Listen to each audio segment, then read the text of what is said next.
Hi everyone, I asked on the TradeShark tennis forum if anyone had any questions that they didn't just want answered themselves but they thought might be of interest to other people. I've had a few through, that's what this video is about. Hopefully it's going to give you ideas of questions you might like answered yourself. Let's see how we go. Okay, I'm going to start with a question that I get asked a lot, and I was asked again recently. I've just started trading tennis. I can afford to put £3,000 into Betfair. How much can I earn each month? Obviously the figures vary, but they're usually crazy numbers.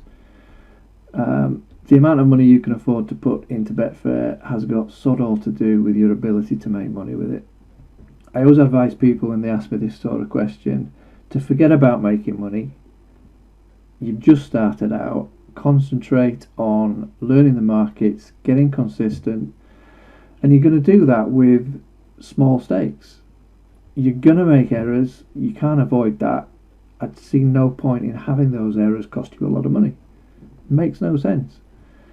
You're going to wreck your confidence if you try and use big money from the start. Don't do it. So, I mean, three grand is a healthy bank balance. When you're consistent in 6-12 months time, then we'll talk about how much you can possibly make depending on your individual experience, ability, etc, etc. So that's that one. Okay, next question. When people ask you what you do for a living as a sports trader, what do you tell them? When people ask you what you do as a job, quite often they're not really interested. It's just something to say to be polite. So my opening line in that situation is, I'm a tennis writer.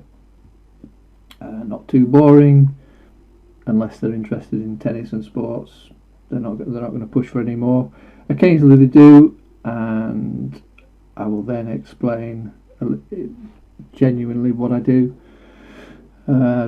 Research tennis matches, trade tennis matches on Betfair. Have you heard of Betfair? If they have, they may well have heard of trading, you never know. There's a feeling these days that if someone asks a question, they're entitled to an answer. And whilst you don't want to be rude, well, occasionally you want to be rude, it's quite fun, try it. But generally you don't want to be rude to people. But you control how much information you give them, and it's if you give a little bit of information first, you can get a feeling as to whether they're genuinely interested or whether they're just passing the time, passing the time of day with you. If you try to explain it to certainly family and close friends, definitely avoid mention of gambling. I will try and liken sports trading to the stock market, which most people don't have any in-depth knowledge of, but they know what it is. The real basics of what it's about. That's it really. I mean, I've had people who you would expect to be totally against the idea. I mean, quite recently there was I think she's getting on for 60s, the woman that I was speaking to, and I started off the usual line, tennis writer, and she was interested in that, and her son messed about a little bit, in her words, on Betfair, and I actually forget what the bet was. He'd placed some bet with pennies and came out with a decent win. So I started telling her a little bit more, and she was really interested. So I'll get him to contact you. And someone who you think would just accept it as, nothing out of the ordinary, gave me a lecture on the evils of gambling and sports betting. So you can never really be certain how people are going to take the information that you do give them. So give them it in small bits and you can assess how far to go. Hope that helps a little bit. Next question. When you have mastered trading one sport, do you think it's better to stick with that sport or add other sports to your portfolio? When have you mastered a sport? I don't think I've mastered anything. But I know what you mean. Once you get to the point where you can be reasonably consistent on one sport, should you look for others to trade? Down to the individual. Personally, I've actually quite recently decided to not trade football and cricket, which I've traded for quite a while, and just concentrate on tennis. I've been trying to make the best use of my time. That's been my theme of this season so far, and the time that I spend trading tennis is a lot more effective than if I spent the same time on other sports. The reason I traded other sports was I just liked a bit of variety. I got fed up of looking at tennis stats and watching tennis matches day in, day out, and it was nice on a Saturday afternoon. If we weren't going anywhere or doing anything special, I could sit with a laptop on the side of the sofa and make a bit of money on football, hopefully. I think because I put so much time into researching tennis matches, I was a little bit lazy with my research on the others. I don't have the depth of interest that you need to do it properly on cricket. I love playing the sport. I love watching it a little bit, but I'm not interested in all the players and where, what teams they're playing for and where they move. I don't care. I just like the sport itself. And the same with football. You take an interest in football, so you pick certain bits up, but to research in the depth that you need to be effective at trading any sport, it's more time, and I just wanted to do it as a bit of a sideline, just something different. Nothing wrong with it. I would say stick with one sport until it's boring, because when trading a sport is boring, you're doing it right. Next question. Okay, next one. If you were starting out today, what steps would you take? If I was starting out today, I wouldn't know what steps to take. I know what you mean though. When I started, there was no one telling you anything. It really was like pulling teeth, trying to get information, even basic information, to the extent that I didn't even start laying players. All I knew was I had a Betfair account that I'd used to place the occasional bet on football, and when I started on the tennis, I was just picking a player that I thought would win and backing them, and when they went ahead, laid it off, as in hedging, but as in laying at the start and low price lays. I'd nothing to relate that to, so it didn't jump out at me that was a thing to do, and it was months before I was comfortable laying a player. So I think if there's more information around today, there's more information on the internet, obviously. There's more people selling crap. Hopefully I'm not one of them. I think if you work something out for yourself, you value that information more. Certainly that's my view. If I get a lot of enjoyment and a lot of satisfaction from working something out, even though there may be someone next to me saying, I'll tell you, I can tell this. No, I want to work it out. When it's something to do with making money, obviously you want to get there as soon as possible, but I still think you need to value the information. Whether you value it more if you've paid for it, I don't know. I've had people buy the trading guide and not look at it for 5-6 years, and then I'll get an email from them saying, "Oh, I've just found this on my desktop. Am I still a member? I've never looked at it." Why pay for something if you're not going to follow it through? Probably because it was only 29 quid and they didn't value it because it was 29 quid. I don't know. So I would say if I was starting out, I would still want to be working things out for myself, but I would want to be in a position where I had more information before I started doing that. There's more sites to research. There's more people you can ask who are prepared to tell you these days. You know, if you ask somebody in 2008 when I was learning anything to do with it, you know, you'd get a response as if you'd, I don't know, ripped their granny's leg off and beaten them to death with a socky end. I don't know what the problem was back there. People were, I think they thought there was only one way to trade tennis, and if you told people, everybody would know. There's a shed loads of ways to trade tennis. That's why Betfair works. There's always someone wants to go against the position that you've got.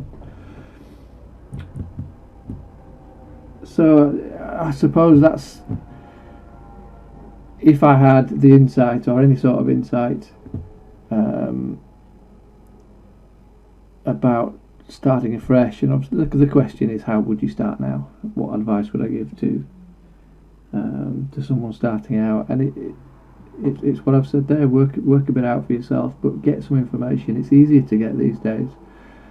Cut down your learning time. There's a lot of frustration if you're doing it completely on your own, and a frustrated mind isn't a good mind to be approaching when you're trading.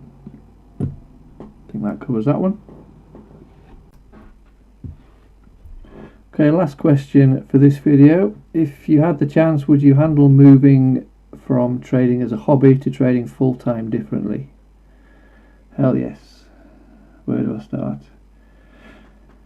I had a plan that I was going to, I don't actually remember the date that I'd set, but it was a good few months ahead of where I did.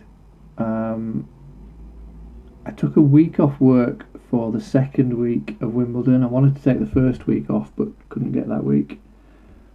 So I decided I wanted to see what it would be like just having the full week to trade full time. And all I traded was Wimbledon. I think I made about £1,800 that week. To say there's not that many matches in the second week of Islam, I was really pleased with that. And I just thought, well, my trading's ready. What I never considered was how me being at home all day affected other people in the house. This is going back to 2010. Now, should I have expected or anticipated these problems? So when you look back, they were fairly obvious. I think my wife's and my daughter's, some of their issues with it were a little bit unfair, and some of them I didn't handle it well at all. I'll try and give some examples. My wife is quite traditional in her thinking, and even though we obviously discussed me giving up my job and trading full time, and she said, look, if you think you can make a go of it, do it. I'm behind you. Great. But we didn't really talk about the details of it, and I think naively I just thought it was going to be the same as if I was trading on my day off. And sometimes on my day off I would trade on the sofa on my laptop. Now, what I didn't take into consideration was that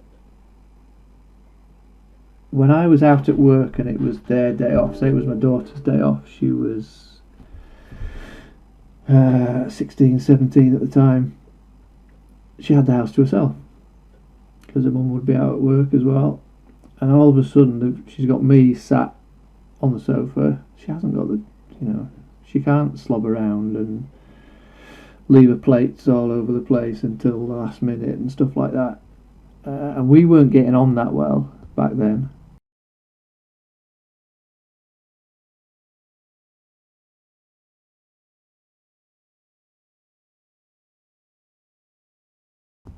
She resented the time that her mum spent with me. I thought she was a spoiled little brat who was very manipulative.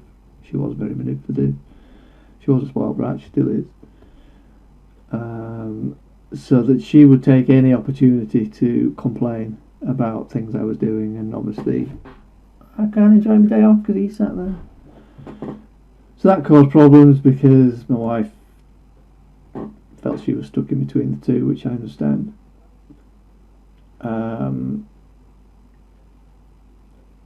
My wife is very, very, I was going to say selfish. I don't know if selfish is the right word, but when she gets her day off, she wants the day to herself. And with me being upstairs, I soon cottoned on that it wasn't an option to be sat on the sofa. But because it's only a 2-bedroom house, so obviously both bedrooms were occupied, I had a tiny little desk in the corner of our bedroom. But even if I went downstairs to make a coffee or something, it was a big issue, which I didn't really get. I didn't really understand. I thought, well, I don't get the day to myself if I'm on day off. There's always somebody around. And that's where I didn't help myself, and that caused a lot of problems. I mean, people who've read the blog for years know all about. We split up for a while, and it took a long time. I would say we only really came to an understanding as to how things were going to work as recently as 2-3 years ago. It's been a long struggle, and because there were problems in the early days, they were always in the background, and any argument would go back to those. So that was stressful. And when you're trading, so much of trading is in the mind. If you're stressed, you can't trade effectively. And again, on the blog, at one point, I was so stressed out by everything, and we'd split up, I forgot how to trade. My head was just screwed. I forgot how to trade, to the point where I actually went back and watched my videos, my own videos. So whilst my trading, I could make money, I wasn't doing it particularly. Looking back now on some of my videos and some of my previous blog posts, compared to how I trade now, it's night and day, really. I wasn't very efficient at all back then, but I was able to churn, decent money out of the markets. So I think the biggest thing that no one tells you, there's not many people have turned Betfair into a full-time career, really. When you think how many people even use Betfair, not many of those are full-time, so no one's really got the advice to tell you, and every situation is different anyway. What I would say, if you are considering it, really discuss it properly with your family. Discuss where you're going to be trading, what hours you're going to be trading. Again, tennis doesn't help because the trading hours vary throughout the year. So she'd just get used to me being on office hours, more or less. And then the tour moves to America, and I'm working till sort of 2 o'clock in the morning. So discuss it with everybody, make sure everybody in the household is okay with it. Because if they're not, it will mess your head up potentially. And once you've taken the step to go full time, it's difficult to go back. But just from an ego, if nothing else, it's difficult to go back and say, I got it wrong, can I have my job back? Chances are you won't these days. So yeah, I'd have done that differently. I would have waited at least another 6 months. It was hard going at times, and it's all been worthwhile now. When I look back on it, it's obviously not as raw as it was back then, but there were some shit times back then. Not everybody, I'm a stubborn sort, and I will stick with things, and not everybody will. Not everybody's able to. Not everybody has got the deep down self-belief, and mine was rocked to its foundations, believe me, at times. It's totally different trading as a hobby to trading when that is your only source of income. And I think that's the obvious thing that people appreciate. It's a massive step, but it's probably the only thing that people appreciate. There's a lot more to it, a lot more involved. Give it a lot of thought and make sure that your trading is sound before you do it. I rushed it a little bit, and had to do a lot of thinking on my feet. Worked out. Very happy with the decision now.